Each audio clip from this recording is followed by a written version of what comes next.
잠시 기도드리겠습니다. 성령 하나님, 저희들 각 사람의 마음을 새롭게 하여 주시고 새 마음 되게 하시고 새 영 되게 하여 주셔서 주의 백성 삼으시고 주의 뜻대로 살아가게 하심을 감사하고 감사드립니다. 이 시간도 저희들에게 주시는 말씀을 저희들이 마음판에 새기게 하시고 그 마음에 새겨진 말씀을 가지고 이 땅을 살아가게 하여 주시옵소서.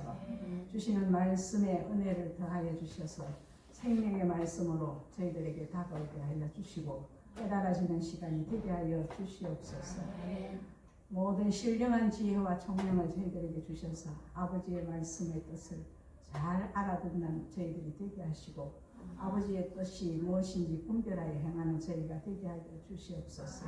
우리를 하나님의 기업으로 삼는다고 하셔서 천국의 우리의 나라를 소망해 두고 하나님의 나라의 기업으로 우리를 삼으시고 복 주시기 위하여 오늘도 이 자리에 저희들 불러주셔서 감사하고 감사드립니다. 주시는 말씀을 능히 깨달을 수 있도록 성령 하나님 우리의 눈을 밝혀주시고 마음을 깨닫게 하여 주시옵소서. 우리를 구원하신 예수 그리스도 이름 받들어 감사하며 기도드립니다. 아멘. 구약과 신약의 차이가 뭐냐 하면 구약은 무슨 뜻인가 하면 옛날 약속이죠. 하나님은 우리에게 사람들에게 그냥 다가오시는 게 아니라 약속을 하고 있습니다. 약속. 옛날 약속은 구약이고 예수님이 오신 이후의 약속은 신약이라 합니다. 그래서 우리가 구약과 신약을 통 한 권으로서 이렇게 하는데 구약은 오실 예수님에 대한 이야기입니다. 한마디로 딱 줄이면 예수님이 오신다, 이 땅에 오신다 하는 게 구약 전체의 핵심이고 신약은 예수님 오셔서 이렇게 살아라 하고 본을 우리에게 매뉴얼을 자기 삶으로 싹 가르쳐주고 가셨습니다. 그러니까 구약과 신약은 그의 이야기라 합니다. 그가 누구게요? 예수님이죠. 예수님의 이야기다. 그래서 성경은 예수님의 이야기 책이다. 그렇게 보면 되겠습니다. 그래서 이 구약은 전 인류를 택한 게 아니고 이스라엘이라는 조그만 나라, 우리나라 강원도 크기밖에 안 돼요. 아주 지중해 보통이 아주 조그만 나라인데 아주 작은 나라를 하나님은 쓰실 때에 작은 나라를 쓰시고 작은 사람을 쓰시는 그런 경향이 좀 있습니다. 물론 똑똑한 사람도 쓰시긴 하지만 그래서 작은 사람을 해서 바꿔놔야 표가 나잖아요. 그래서 이 작은 나라를 들어서서 이제 하나님의 약속을 이제 맡겨두셨거든요. 근데 이 이스라엘 사람들이 생각해 보니까 온 세상에서 자기들만 하나님의 백성으로 택함 받았거든요. 그래서 우리는 선민이라 해서 교만이 머리 꼭대기까지 올라가가지고 하나님 말씀도 잘 안 듣는 그런 상황에까지 왔기 때문에 하나님이 이스라엘을 이렇게 제쳐놨습니다. 제쳐놓고 400년 동안 하나님이 삐껴가지고 아무 말씀도 안 하고 딱 있다 갔어요. 구약에서 신약의 차이가 400년 걸립니다. 그때를 이제 입을 다무셨고 그 다음에 이제 예수님이 오시고 그 다음에 예수님이 돌아가시고 그 뒤에 이제 제자들이 예수님이 십자가 죽으실 때는 전부 다 도망갔죠. 다 도망갔는데 베드로는 설금설금 들어가가지고 살살 들어가가지고 여종이 물으니까 뭐라 했습니까? 나 그 사람 모른다. 나 그 사람 제자 아니다. 나 막 욕을 해가면서 예수님을 욕을 해가면서 나 모른다. 이렇게 저주까지 했는 사람인데 예수님이 부활하셔가지고 찾아오셨잖아요. 갈릴리에. 그래서 제자들을 만나 주셨기 때문에 이 제자들이 그때부터 이제 하나님을 선포하고 자기 목숨을 던져버리고 순교를 했습니다. 12명, 한 사람 빼고 11명 싹 다 죽어버렸죠. 죽고 한 사람 남겨가지고 앞으로 될 일을 가르쳐 주시는 게 요한계시록입니다. 그래서 앞으로 일어날 역사를 미리 보여주시는 거니까.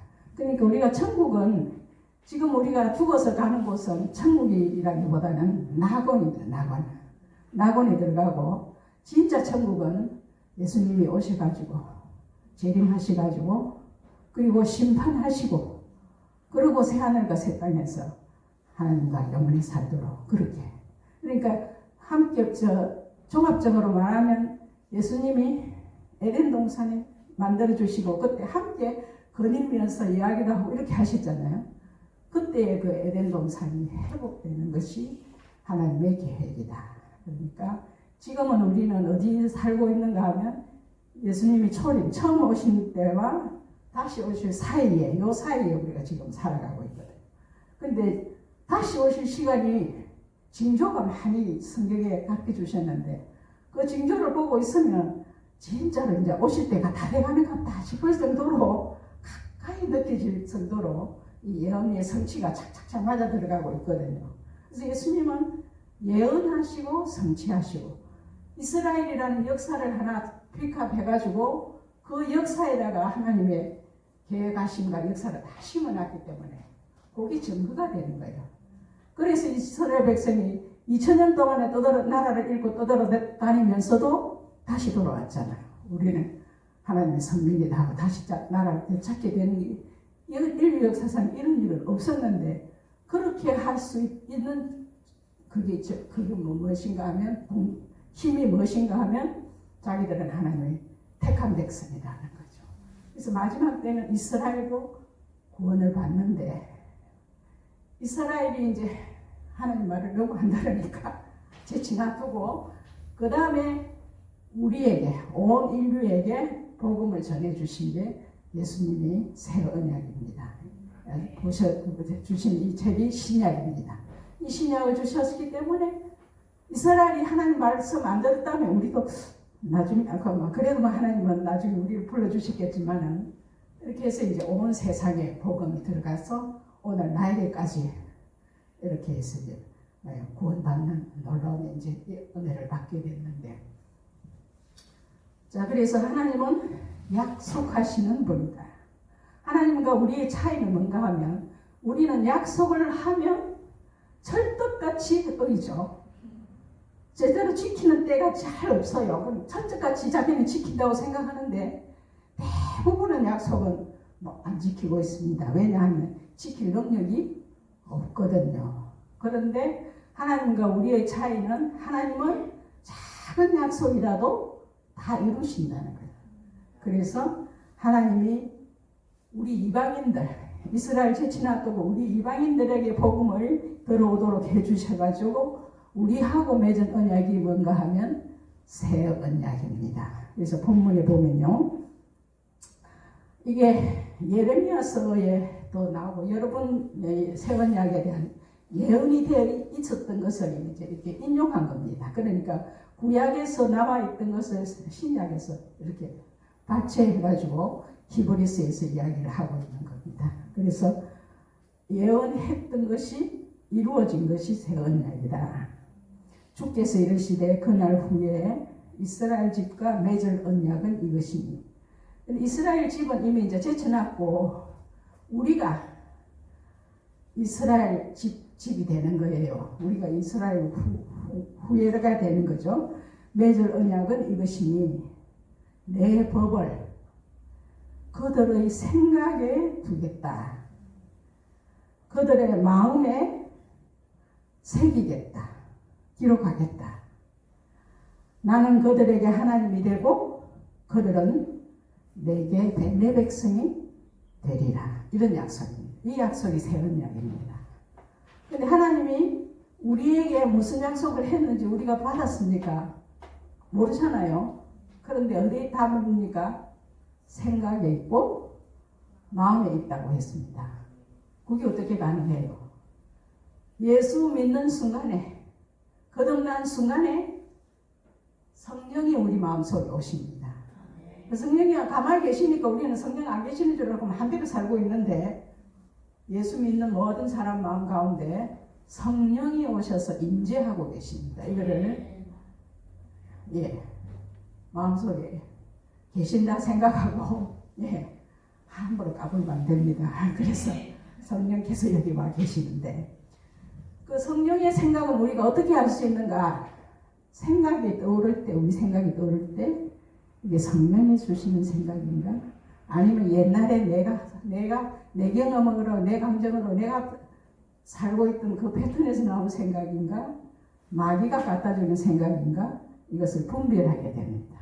우리는 그래서 이 생각 관리를 잘해야 되고 마음 관리를 잘해야 된다. 그래서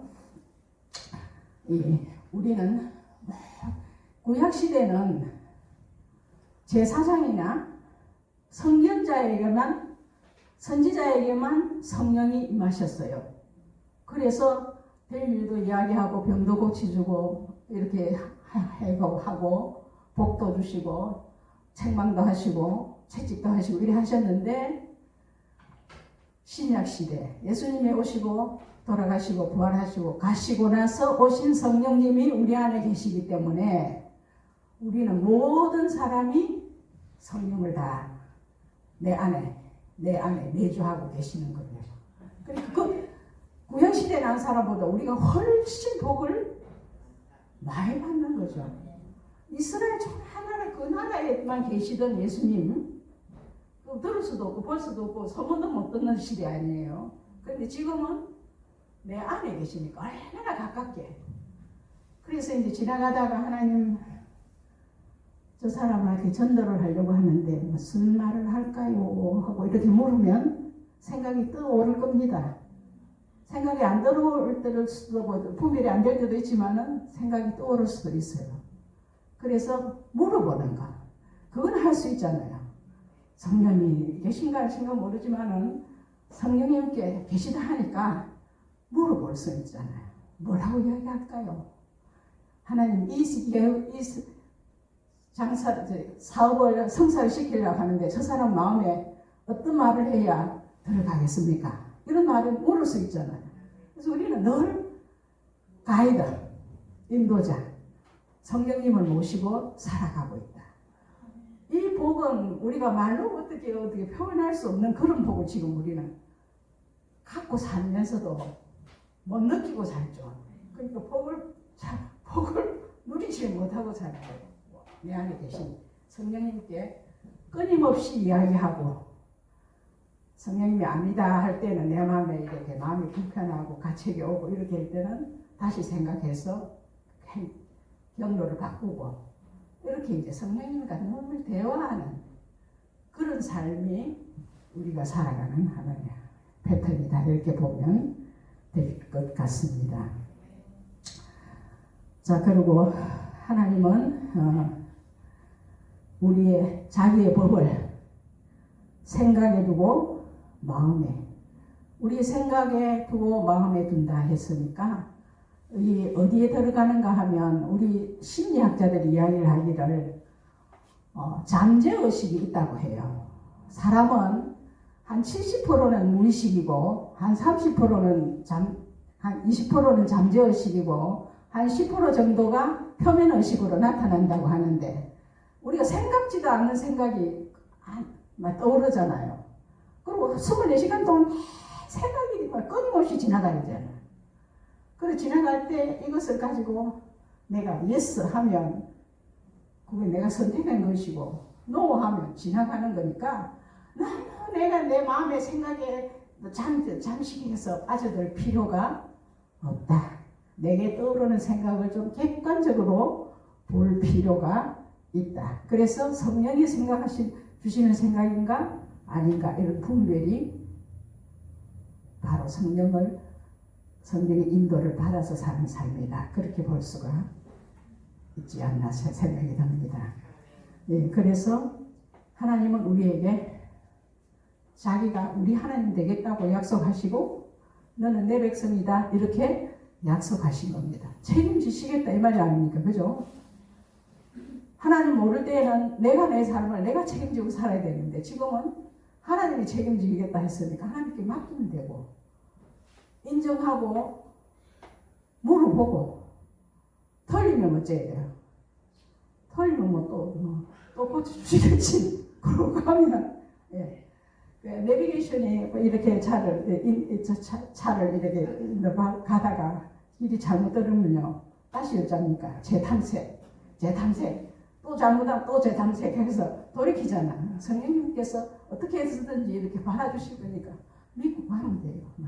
이렇게 생각이 떠올라서 이거 성령님이 인하시는 것 같다 아니면 또 이게 맞는 것 같다 하고 가다 보면 성령이 알면 또 바꾸고 고쳐주고, 그렇게 내 욕심만 알면 그렇게 이렇게 우리의 삶을 가르쳐 주시고 인도하시기 위해서 우리 안에 오신 겁니다. 그런데 우리는 진짜로 손님 대접해가지고 1년에 한 번도 불러본 역사도 없고 그냥 홀로 계시도록 그렇게 하면서 우리가 살고 있습니다. 그래서 성령을 우리께 보내주실 때 예수님이 뭐라고 말씀하십니까? 내가 하늘로 돌아가고 내가 가는 것이 더 너희들한테 유익하다 하니까 제자들이 믿고 따르다가 맹문이 와가지고 어디로 가십니까? 어디 가십니까? 하니까 내가 곧 길이요 진리요 생명이라 예수님이 그렇게 말씀하신 거예요. 그래서 예수님이 죽으시고 부활하신 다음에 우리에게 성령이 오시도록 하기 위해서 예수님이 이 땅에 오신 겁니다. 예수님이 이 땅에 오시고 성령이 오시는 길을 내시기 위해서 십자가에서 돌아가신 거예요. 그러니까 십자가의 의미라는 것은 말로 표현할 수 없는 큰 그게 뜻이 함축되어 있고 하나님의 계획하심이 들어가 있는 겁니다. 그래서 우리가 하나님의 백성이 됐는데, 백성 되기 전의 사람을, 예수 믿기 전의 사람은 옛 사람이라 하고, 예수 믿고 나서 우리는 새 사람이라고 합니다. 그래서 새 사람은 위의 것을 찾고 땅의 것을 당하지 말아라, 그렇게 말씀하고 계시죠. 자, 그러면 하나씩 조금씩 깊이 있게 조금 보겠습니다. 나는 그들에게 하나님이 되고 그들은 내게 백성이 되리라. 또 각각 자기 나라 사람과 자기 형제를 가르쳐 이르기를 주를 알라 하지 아니할 것은 그들이 작은 자부터 큰 자까지 다 나를 알미라. 안다 해놨습니다. 그러면 성령의 인도를 받으면 알게 되는 거죠. 그러니까 알게 하시기 위해서 우리 안에 성령님이 와 계시는 겁니다. 그래서 나는 그들의 불의를 긍휼히 여기고 그 죄를 다시 기억하지 아니하리라. 골로새서 3장 1절로 4절까지는 그러므로 너희가 그리스도와 함께 다시 살리심을 받았으면 위의 것을 찾으라. 거기서는 그리스도께서 하나님 우편에 앉아 계시느니라. 자, 그리스도와 함께 우리가 함께 예수님의 부활에 함께 참여하는 자가 됐기 때문에 다시 살았죠. 살게 되는 우리는 위의 것을 찾으며 살게 되는데, 그때 거기서는 지금 예수님이 어디 계시냐 하면 하나님 우편에 앉아 계시잖아요. 우리 지난 고백에 하나님 우편에 계시다가 이렇게 하잖아요. 근데 우리는 어디 있어요? 예수님 안에 있잖아. 그럼 나는 하나님 옆에 있는 거예요. 그래서 삼위일체 하나님이, 성령 하나님 계시죠. 우리가 예수님 안에 있죠. 성부 하나님이 예수님 옆에 계시죠.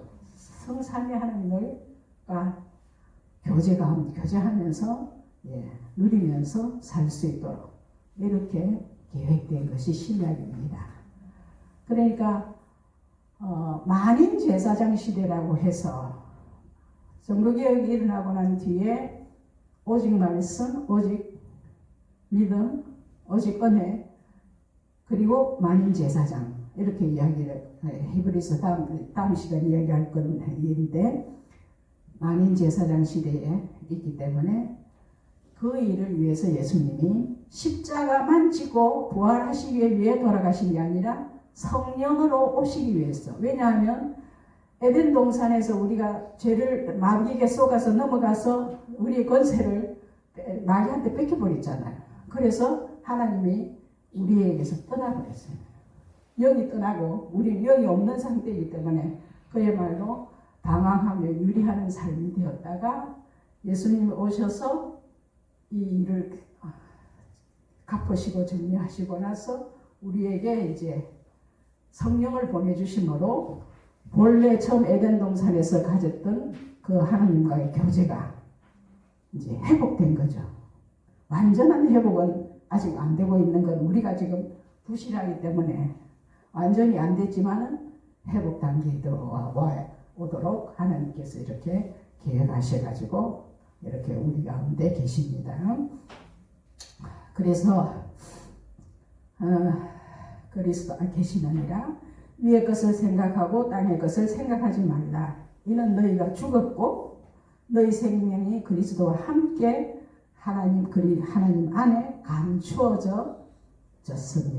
우리의 생명이신 그리스도께서 나타나실 그때에 그와 함께 영광 중에 나타나리라. 예, 장면이 그렇게 됩니다. 요한복음 3장 3절에 예수께서 대답하여 이르시되 진실로 진실로 내게 이르시되 사람이 거듭나지 아니하면 하나님 나라를 볼 수 없느니라. 천국에 못 간다 이 말입니다. 뭐 예배 50년 예수 믿고 교회 다니고 열심히 50년 동안 11조 꼬박꼬박 드리고 그리고 뭐 봉사 온갖 봉사 다 하고 그거 아무 소용없어요. 거듭나야 됩니다. 거듭나지 않으면 하늘나라에 천국의 꿈도 꾸지 마라 그 말입니다. 그럼 어떻게 하는 게 거듭나느냐? 우리가 늘 다루는 이야기입니다. 그 밑에 요한복음 요한 1서라 적었네. 이 잘못이고 요한복음입니다. 맞나? 요한복음 1장 12절 13절 영접하는 자 곧 그 이름을 믿는 자들에게는 하나님의 자녀가 되는 권세를 주셨다. 하나님의 아들, 딸이 됐다는 것은 뭐예요? 하나님의 가족이 됐다? 거듭난 거예요. 그죠? 영접하는 것은 예수님을 내 마음에 구주로 모셔드리는 거잖아요. 나 예수 믿습니다. 예수님이 나의 주인 되십니다. 예수님 때문에 예수님이 내 십자가에서 내 죄를 해결해 주셨습니다. 예수님의 부활에 나는 함께 부활했습니다. 이렇게 고백하는 것이 한마디로 이야기하면 나 예수 믿는다는 뜻이거든요. 그래서 예수님을 영접하고 믿는 자에게는 하나님의 딸, 아들로 거듭나게 되는 겁니다. 주셨으니 이는 혈통으로나 육적으로나 사람의 뜻으로 나지 아니하고 오직 하나님께로부터 난 자들이냐. 하나님께로부터 난 자들이니까 거듭난 거잖아요. 그죠? 성경이 답을 합니다. 우리의 질문에 대해서 답을 합니다. 어쩌면 니고데모가 밤중에 찾아와서 어쩌면 거듭납니까 하고 다시 엄마 뱃속에 들어가야 됩니까? 이렇게 의문을 했을 때 예수님이 너는 백성의 지도자가 돼서 그것도 뭐하느냐 이렇게 해서 책망하셨잖아요. 그래서 예수님을 모셔드린 자들이 안에는 하나님의 자녀가 되는 권세가 있다. 그럼 이제 내가 경찰이 되었다면 경찰복 제복 탁 입고 밖에 나가서 차가 오면 이래 하면 되잖아요. 그 권세가 주어지거든요. 그래서 하나님의 자녀가 된 사람에게는 권세가 자녀 행세를 할 수 있는 거예요. 하나님 자녀의 권세가 보통입니까? 엄청난 거잖아요. 그걸 써먹고 살아야 되는데 사람들은 겸손하다고 내가 어찌 그걸 이렇게 하는데 그건 그게 겸손이 아니고 모자란 거고 교만인 거예요. 겸손이 아닙니다. 하나님의 자녀의 권세는 이미 우리에게 주어져 있습니다. 확실하게 믿고 주장해야 됩니다. 나 하나님 딸이야.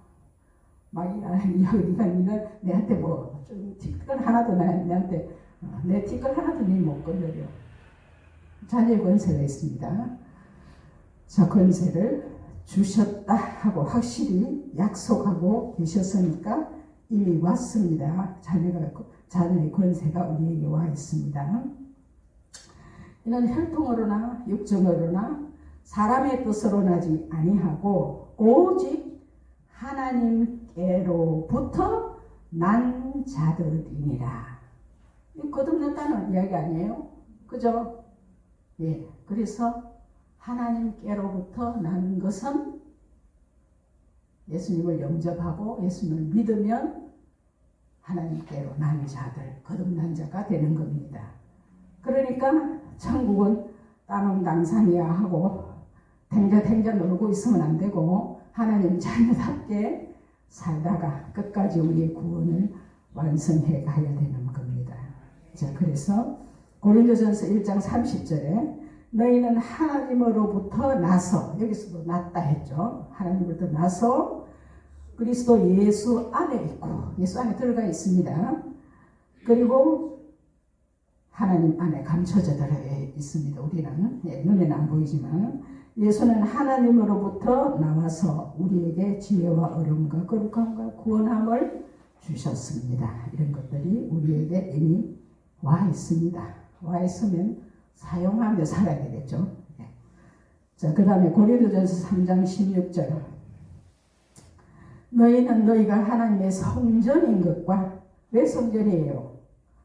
성령이 와 계시니까 성전이잖아요. 성령이 너희 안에 계시는 것을 알지 못하느냐? 책망하고 있습니다. 성령이 너희 안에 있는데 그거 모르냐? 이 말입니다. 고린도전서에서 하도 고린도 교인들이 시끄러우니까 그래서 책망하는 겁니다. 너희가 하나님의 성전이다. 정신 차리라 이것들아, 이 말이죠. 그리고 하나님의 성령이 너희 안에 계시지 아니하냐? 이렇게 묻고 있습니다. 그래서 성령이 우리 안에 계시다는 것을 명확하게 우리에게 밝혀주고 있습니다. 자, 그 다음에 너는 마음을 다하여 여호와를 신뢰하고 내 명철에 의지하지 말라. 너는 범사의 것을 인정하라. 그리하면 내 길을 지도하시리라. 하나님은요, 억지로 절대로 안 합니다. 억지로 안 합니다. 우리는 어쩌면 자식 마음대로 하려고 하잖아요. 자식 마음대로 흔들어 제끼고, 또 뭐, 선배라고 제끼고, 남자라고 제끼고, 뭐 등등으로 이렇게 관리하려고 하는데, 하나님은 절대로 그리 하시지 않습니다. 내가 인정하고, 예스 할 때 역사하시고, 내가 거스리고 내가 하나님한테 그거를 안 들을 땐 하나님도 뺏기시고 단식하고 근심하고 우리하고 똑같습니다. 아주 예민하신 분이에요. 그래서 하나님의 성령님과 친밀한 교제 가운데서 우리가 살아갈 수 있는 길이 우리 마음에 와 있습니다. 그래서 그리스도 그렇게 우리를 신뢰하면서 인정하고 그렇게 받아들여야 됩니다. 그리고 자꾸 물으면 됩니다. 물으면 답이 없는 것 같죠. 근데 답이 와 있어요. 오기도 하고 한참 있다 오기도 하는데 어쨌든 물어놓고 그 다음 나는 기다리면 돼요. 오면 이거 내가 생각 안 했는데 무슨 생각이 떠오른다거나 또 어떤 사람이 나타난다거나 갑자기 어디서 전화가 멀리서 전화가 온다든가 이런 것들이 다 하나님의 인도하시는 줄 믿습니다. 자, 그래서 주의 깊게 우리 자신을 잘 살펴보고 갈라디아서 2장 20절 내가 그리스도와 함께 십자가에 못 박혔다. 예수님의 십자가는 예수님의 십자가 아니고 내 십자가. 내가 못 박힌 겁니다. 그래서 내 옛사람이 십자가에 못 박혔다. 내가 가는 이 내는 옛사람입니다. 옛사람이 예수님과 함께 십자가에 못 박혔으니 이제는 내가 사는 것이 아니요 오직 내 안에 그리스도께서 사시는 것이다. 이제 내가 육체 가운데 사는 것은 나를 사랑하사 자기 자신을 버리신 하나님의 아들을 믿는 믿음 안에서 사는 것이다. 예. 그래서 우리는 옛사람은 죽었다.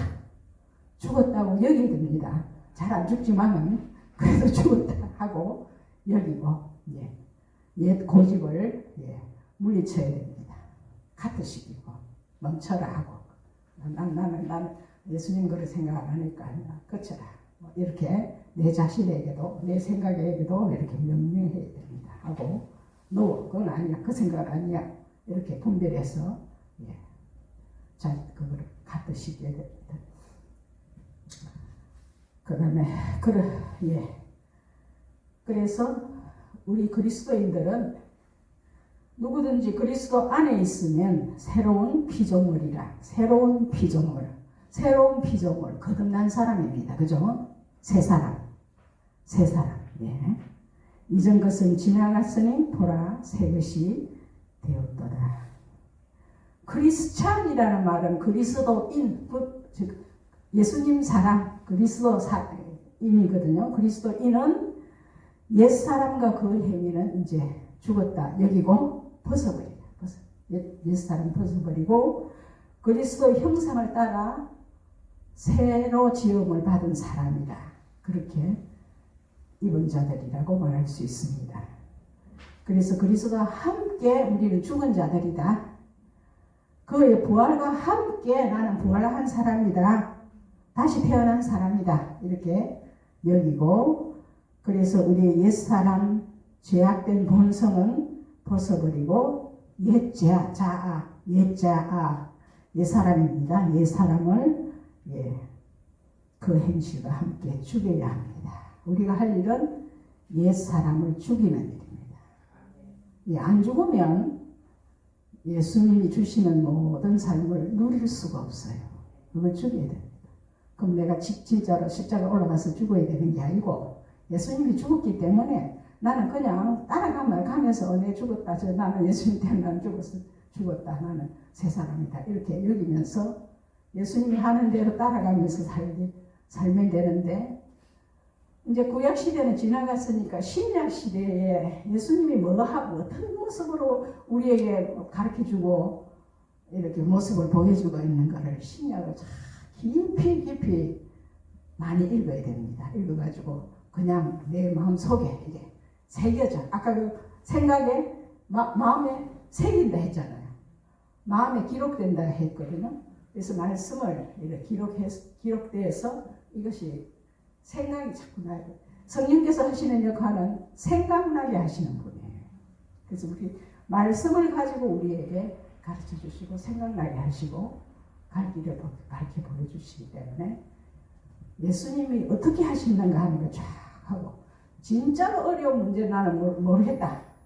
한 가지 딱 가르쳐 줄게요. 방법이 있어요. 성경에도 모르겠고, 나도 성경도 잘 모르겠고, 성경에 뭐 쓴 것도 잘 모르겠는데, 나는 이 일을 어떻게 할지 모르겠다. 그럼 어떻게 하면 되느냐?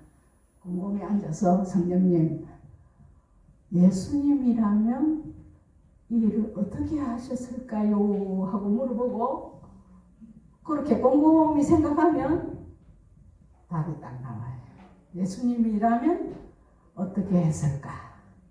그게 생각나는 이게 우리 내 머리에서 잘 안 들어가는 이 머리로 나오는 거 아닌 것이 특별히 튀어나올 때는 그걸 좀 깊이 묵상해보고 다시 맞습니까? 이렇게 할까요? 이렇게 물어보면서 이제 따르면은 아마 거의 하나님의 길을 경로를 이탈하지 않고 가게 될 겁니다. 잘못 가도 돼요. 왜? 예수님이 재탐색해 주시고 또 탐색하고 오른쪽 왼쪽 이렇게 하시는 분이잖아요. 성령님이 그러시려고 우리 안에 와 계십니다.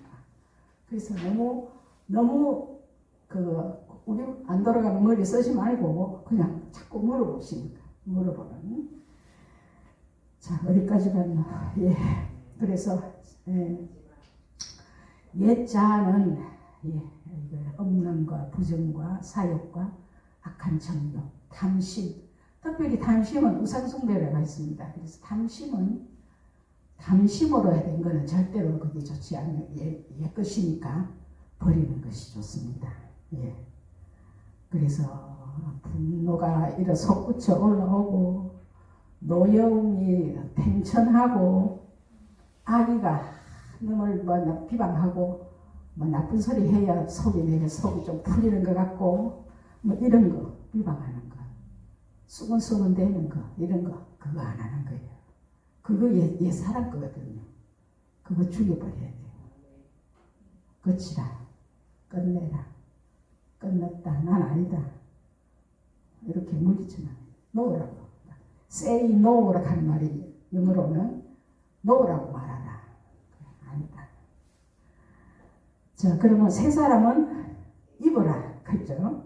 새 사람은 예수님 보고 있으면 새 사람이고 서신서에 나타난 제자들이 우리에게 주시는 말씀이 새 사람의 모습들입니다. 그래서 새 사람 새 마음 그 성경에서는 긍휼 불쌍히 여기는 마음이 생깁니다. 예수 안 믿는 때하고 달라진 거 뭔가 하면 별로 달라진 거 없죠. 그죠? 별로 달라진 게 없는데 사람들이 보면 좀 불쌍해 보이는 거 불쌍해 보이는 거 이게 엄청난 하나님의 성품이 내게 부어지는 겁니다. 그래서 긍휼과 자비와 겸손과 온유와 오래 참음 자 이런 거를 우리에게 가르쳐주고 있는 것이 말씀이기 때문에 우리는 첫째도 성령님, 둘째도 성령님, 셋째도 성령님을 의지하고 말씀의 인도를 생각하면서 말씀의 인도를 받으면 아마 틀림이 없을 것 같습니다. 나도 잘 못하지만 말씀이 그리 한다고 했으니까 그리 하려고 노력하는 중입니다. 자 그래서 대림절이기 때문에 예수님 십자가 이야기 하나만 하고 마치겠습니다. 예수님의 십자가를 보고 어떤 목사님이 예수님의 십자가를 봐도 아무런 감흥이 안 떠오르고 감동이 안 생기는 거예요. 목사님이 그럼 얼마나 답답하겠어요. 너무 십자가를 많이 들었기 때문에 시간마다 강단이 올라갈 때마다 십자가 이야기를 했기 때문에 그냥 입에서 그냥 슬슬 흘러나가는 교리 정도로만 그냥 그렇게 살아왔는데 너무 갇혀야 되는 거예요. 내가 십자가에 대해서 이게 통감해가지고 안 되겠다 싶어서 기도하고 또 탄식하고 이렇게 하다가 어느 날 드디어 깨닫게 됐는데 예수님이 십자가에서 돌아가시는 모습 중에 7가지 그 모습 중에 7가지의 비밀이 깨달아지게 됐어요. 그래서 그걸 깨닫는 순간 이 목사님이 너무 감동이 돼가지고 4시간 동안 울었다 하는 거 아닙니까? 그래서 그 중에 한 가지만 좌편 우편에 누가 있었어요? 강도가 십자가 형을 같이 받았어요. 예수님과 함께. 그럼 예수님도 강도 살인자 취급받아서 십자가 돌아가신 거잖아요. 그 정도 죄값을 물어가지고. 그런데 이 왼쪽, 한쪽, 양쪽에 어떤 강도는 살인자고 강도고 이런 어마무시한 그런 죄 때문에 그 십자가형을 받는 겁니다. 그러니까 예수님은 죄가 없으셨지만은 유대인들의 미움을 받아서 그렇게 받았지만 이 강도들은 자기 죄값이 그 받았는데 어마무시한 그 죄를 지었다고 죄인들이고 그 다음에 그 죄에 그에 합당한 형벌을 지금 받고 있는 것이고 예수님과 함께 그 고통을 지금 십자가에 못 박히고 못을 그냥 박으면 이게 잘 들어갑니까? 안 들어가죠. 이래 해가지고 피가 절절 나고 하는데 힘줄이 땡기고 오그러들고 땡기고 이렇게 하잖아요. 그렇게 해서 돌아가시는데 돌아가시는 그 십자가형은 못이 박혔거나 옆에 창을 찔러가지고 피가 흘러서 죽은 것이 아니고 호흡이 질식이 되는데 못을 발에다가 박았기 때문에 몸이 축 처진대. 이렇게 축 처지면 목이 이렇게 탁 막혀가지고 숨을 못 쉰대요. 그럼 숨을 못 쉬는 사람이 죽잖아요. 그런 경우에 발 뒤꿈치를 올려가지고 못 박힌 발을 들어가지고 이렇게 몸을 올려야 이 기도가 열려가지고 숨이 공기가 들어오니까 숨을 쉬고 오래 못 있는지라 이게 너무 발이 땡기고 아프니까 그럼 다시 또 내려가고 또 못 견딜만 하면 또 올리고 이게 사람이 할 짓은 절대로 아니죠. 그렇게 해서 그런 경고를 지금 양쪽 강도가 받고 있는 중에 한 사람이 이렇게 말합니다. 누가복음 23장에 강도 중에 하나가 이렇게 말합니다. 이르되 네가 만약 유대인의 왕이면 네가 너를 구원하고 우리도 구원하라. 이렇게 말했어요. 그랬더니 반대편에 있는 강도가 뭐라고 이야기하는가 하면 하나는 그 사람을 꾸짖어 이르되 네가 동일한 정죄를 받고서도 하나님을 두려워하지 하느냐. 우리가 행한 일은 상당한 보응을 받는 것이니 이에 당연하거니와 이 사람이 행한 것은 옳지 않은 것이 없느니라 하고 이르기를 예수여 당신의 나라에 임하실 때에 나를 기억하소서 하니 예수께서 이르시되 내가 진실로 내게 이르노니 오늘 네가 나와 함께 낙원에 있으리라 하시니라. 어찌 됐어요? 구원받은 거죠. 언제 뭐 때문에 구원받았습니까? 말 한마디 잘해가지고 마지막 순간에 목숨 딱 떨어지기 전에 말 한마디 잘해가지고 예수님과 함께 낙원에 구원받았고 한 사람은 예수님 조롱하다가 지 가던 길로 그냥 지옥으로 가는 거죠. 그래서 왜 이 목사님 생각해보면 왜 하필 두 사람일까? 세 사람도 될 수도 있고 네 사람도 될 수 있는데 왜 두 사람인가? 우연인가? 아니면 예수님 들러리로 그냥 세팅인 건가? 이렇게 생각했대요. 그래 생각해보니까 두 종류다. 구원받는 사람과 구원받지 않는 사람. 그러니까 이 두 사람도 예수님을 알긴 알았어요. 그죠? 먼저 예수님 조롱한 사람도 네가 구원자라며 하는 거 보면 구원자라는 소문은 들었거든요. 그러니까 들었단 말이에요. 그래서 온 세상에 이렇게 복음이 퍼져나가면 예수님이 어떤 분이라는 것만 알려주면 되는 거예요. 지금 선택은 지가 하는 거니까. 우리는 알기만 주면 돼요. 어떤 목사님이, 장로님이 전도를 자꾸 하니까 그 집 딸도 전도를 자꾸 하더래요. 그러니까 그 집 손자가 유치원에 가가지고 또 전도를 하더래요. 뭐라고 전도하는가 하면 야, 하나님이 세상을 만드셨대, 창조하셨대. 이렇게 이야기를 전도를 했어요. 그러니까 야가 누구한테 이야기했냐면 무당 아들한테 그 이야기를 했어. 그러니까 무당 아들이 자기 집에 가가지고 무당을 보고 하나님이 세상을 창조했대. 이렇게 전해지더라는 거예요. 우리는 그냥 전하기만 하면 돼. 그게 어떤 결과가 나올지 우리는 몰라요. 그렇잖아요. 그래서 전도하는 게 어려운 게 아니고 그냥 내가 하고 싶은 말 하면 되는 거. 내가 아는 거 하면 되고. 자, 이렇게 해서 이야기가 좀 어긋났는데 한 사람은 구원받는 사람, 구원받지 않는 사람, 두 사람, 두 무리의 사람이 있다는 것을 극명하게 십자가에서 드러내고 있는 거예요. 이게 기적적인 발견이라고. 이 사람이 놀래가지고 눈물을 흘리면서 그러면서 이제 울었다고 합니다. 그래서 이분이 7가지를 비밀을 발견했는데 그 중에 이제 한 가지인데 한 사람 왜 두 강도냐?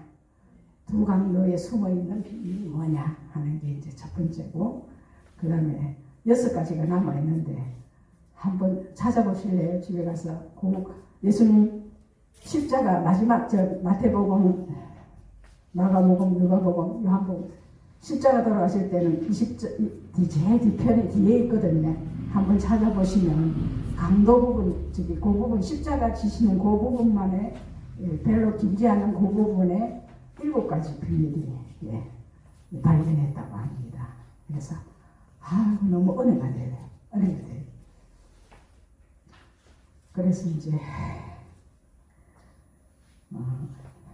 어떤 권사님이 50년 동안에 술 먹고 노름하고 손찌검까지 하는 남편을 눈물을 흘리면서 예수 믿으라고 권해도 50년 동안 안 믿고 고통을 줬는데, 이제 이 사람은 어느 날 갑자기 뇌경색이 왔다고 해요.